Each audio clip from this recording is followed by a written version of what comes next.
Hello everyone, welcome to my channel. आज मैं class 10th के स्टूडेंट्स के साथ बहुत ही इम्पॉर्टेंट टॉपिक डिस्कस करूंगी।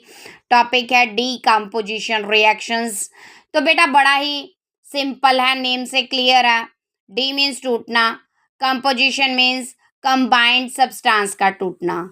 तो वो कंबाइंड सब्सटेंस क्या है? हमारा रिएक्टेंट वो टूटेगा, उसे हम बोलते हैं डीकम्पोजिशन रिएक्शन।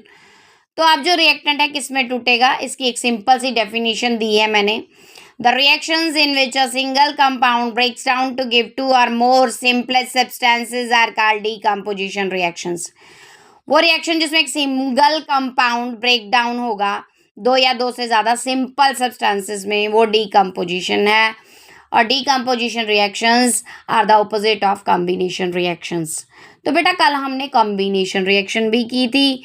तो कॉम्बिनेशन में क्या था कि दो या दो से ज़्यादा रिएक्टेंट्स कंबाइन करके एक सिंगल प्रोडक्ट बना रहे थे, तो उसका मतलब हो गया कंबाइन करना। तो कॉम्बिनेशन में कंबाइन हो रहा था, तो डीकम्पोजिशन में वो जो कंबाइन है वो ब्रेक डाउन हो गया। तो इसमें एक सिंगल रिएक्टेंट ब्रेक डाउन होगा into two or more products. So decomposition is the opposite of combination reaction. Very important question also.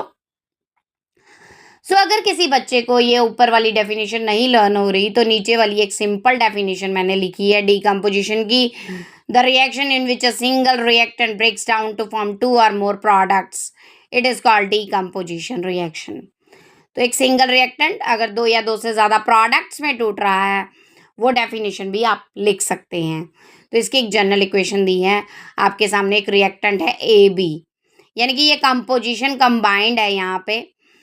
तो ए बी ब्रेक डाउन हो रहा है ए प्लस बी में। तो ये कंपोजिशन था, ये टूट गया ए प्लस बी में। जो कंबाइंड रिएक्टेंट था वो टूट गया ए प्लस बी में। अब ये जो रिएक्टेंट है ये खुद नहीं टूटेगा, ये टूटेगा या तो with the help of heat, या with the help of electric current, या with the help of light.